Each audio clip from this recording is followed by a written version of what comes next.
Great, thanks. Thanks very much, Dennis, and thank you, Helga, for convening this conference.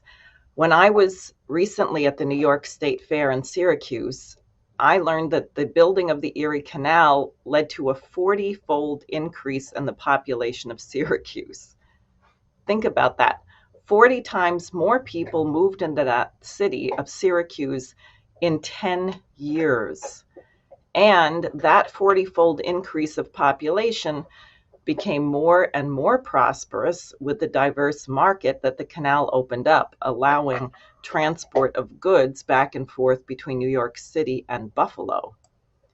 Now, contrast what happened in Syracuse to the statement of the New York City Mayor, Eric Adams, who said a couple days ago, of the 110,000 migrants who've arrived in New York City since April of last year, quote, "Never in my life have I had a problem that I didn't see an ending to, and I don't see an ending to this. This issue will destroy New York City," unquote. I hate to tell you, Mayor Adams, but New York City was already destroyed. It was destroyed in 1975 with the Municipal Assistance Corporation, just as Lyndon LaRouche warned. That's why a city of over 8 million people can't absorb 100,000 more. The city can't even take care of its own population. In 2018, there were 100,000 homeless children in the New York City public schools, and a New York City educator just told me that even before the influx of migrants, 19,000 of whom will be entering the public schools and mostly don't speak English, many New York City classrooms already had as many as 40 students per teacher. Do you want to produce a nation of morons, derelicts, and drug addicts? It's a good way to do it. But why do we need schools? Our nation isn't doing anything. Let me remind you that in 1907, the United States absorbed triple the number of immigrants per capita as we have now entering our nation, even if you combine both legal and illegal migrants. But what was our nation doing? How did we liberate ourselves mostly from the British Empire? Lyndon LaRouche, the greatest American of all time, pointed to the work of the young bastard from the Caribbean, Alexander Hamilton. Having witnessed the horrors of slavery on the sugar plantations of Nevis, where slaves only lived for a few months after being brought over, he was an adamant opponent of slavery. After the revolution against the British Empire was won, Hamilton became our first Treasury Secretary, and he wrote 4 papers which LaRouche often cited and which should be the guide for any American patriot. The paper on the subject of manufactures, on public credit, on the national bank, and then, when the bank was under attack, on the constitutionality of the national bank. I suspect that there is not even one high school in this nation that teaches those papers, which were so crucial to the founding of the United States. What Hamilton founded was the means by which human creativity could be deployed to raise the platform of human economy. Certain things were critical, obviously, transportation and energy. Imagine Alexander Hamilton, George Washington, and the Marquis de Lafayette in the middle of the Revolution, standing in Paterson, New Jersey, looking at the Great Falls, planning that these would be harnessed to generate power for a modern industrial city, Paterson, New Jersey, which of course now lies in a shambles, full of crime, homicides, and actually was the home to 11 of the 9/11 hijackers. But what else did we do? We built the Transcontinental Railroad with amazing Chinese workers, in spite of racism against them. They were wise enough to drink tea instead of just water out of wherever, boiling the water, and therefore were very healthy and were a crucial part of that construction.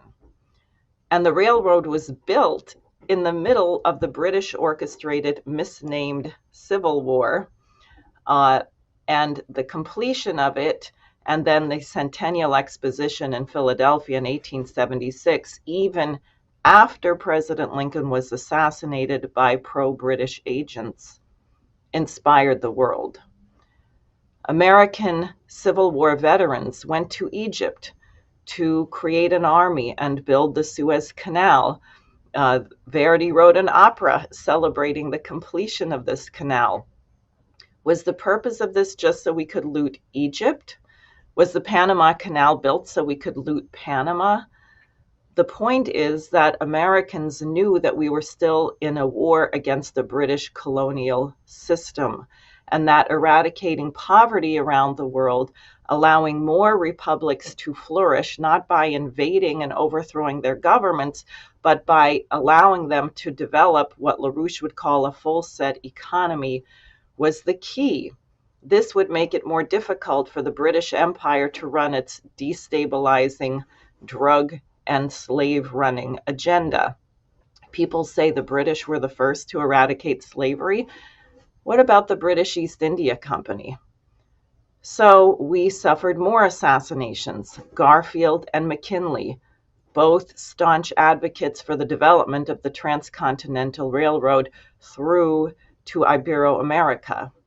Their plans would never have allowed the nations south of our border to become the drug producers for the British Empire, which was still thriving in certain pockets of the United States, emphatically on Wall Street and with the Boston Brahmins, among others. Then with FDR, we had a return to Alexander Hamilton's principles. And that was no accident, as one of Franklin Roosevelt's forebears, Isaac Roosevelt, had been a collaborator of Hamilton generations earlier. Unable to tackle the unconstitutional Federal Reserve, FDR used the Reconstruction Finance Corporation to issue billions of dollars of credit to construct thousands of new schools, roads, bridges, power plants, post offices, sewage treatment plants, hospitals, and other great projects. Most notably, the Tennessee Valley Authority, which transformed one of the poorest, illiterate, malaria-infested, backward parts of the nation into one of the most productive parts of the United States. Again, as after the Civil War, after World War II, delegations from all over the world came to tour the 16-plus new dams built by the TVA, which allowed cheap, abundant electricity, coupled with breakthroughs in fertilizer, flood control, etc., which increased food production in the region and other kinds of production by orders of magnitude. One delegation came from China. The success of the TVA inspired and consolidated their plans to build the Three Gorges Dam. Even Afghanistan built a Helmand Water Authority modeled on the Tennessee Valley Authority. But the British had made sure to prolong World War II so that FDR would not be around to oversee the end of the war and the end of colonialism, which is what he intended. Franklin Roosevelt would never have dropped 2 nuclear bombs on Japan. The FBI and the McCarthyite witch hunts took over the political scene, with Eisenhower a welcome reprieve, and then John F. Kennedy, whom Eleanor Roosevelt came to support and offer advice, became president. Again, President John F. Kennedy revived Hamiltonian principles. We began building again. He also wanted to eradicate poverty worldwide and was a friend of Patrice Lumumba, who was assassinated in 1961, just after Kennedy was elected. Then Kennedy was assassinated. Malcolm X, Martin Luther King, and Robert Kennedy were all killed within 5 years of each other. The Vietnam War, which Kennedy had intended to end, was launched full force. The post-industrial flower child, green, anti-human cultural project of the British Tavistock Institute and the CIA became our culture, and we became insane.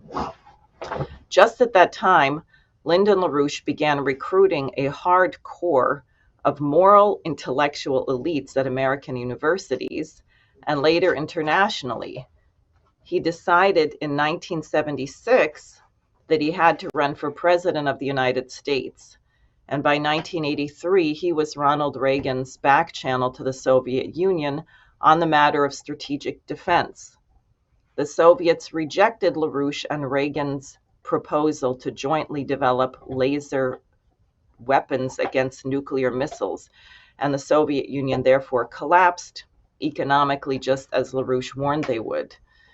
By the late 1980s, the treasonous intelligence agencies and their mainstream propaganda outlets in the New York Times and elsewhere, all funded by Wall Street crooks, had geared up a Get LaRouche task force, not only shutting down LaRouche's Fusion Energy Foundation, his anti-drug War on Drugs magazine, his newspaper, but ultimately jailing him and over a dozen of his associates in what former U.S. Attorney General Ramsey Clark called the longest-running, broadest-range operation to lay low a political leader in his time or to his knowledge. Perhaps this is why, as the leaders of Russia, China, Brazil, South Africa, India, and so many other nations are finally throwing off the yoke of the British colonial divide and conquer games, Americans have lost their way and are not rejoicing. If we were sane, we would recognize this long overdue fulfillment of the principles of the American Revolution. Instead, we are so bowed down by the rage and frustration of our self-inflicted oppression that we are missing it. But happily, we are a nation of immigrants, and the liars and traitors in the mainstream media and who infest our government agencies will not be able to suppress the news forever. The truth of the rejection of colonialism is seeping in, and I am optimistic that the enemy won't be able to contain it. My biggest fear, other than that we launch a nuclear war to stop it, is that as this stinky old monolith collapses, Americans will be looking at their dirty socks and not at the stars, which is where we have to go, along with our brothers and sisters of the entire human race worldwide. Thank you.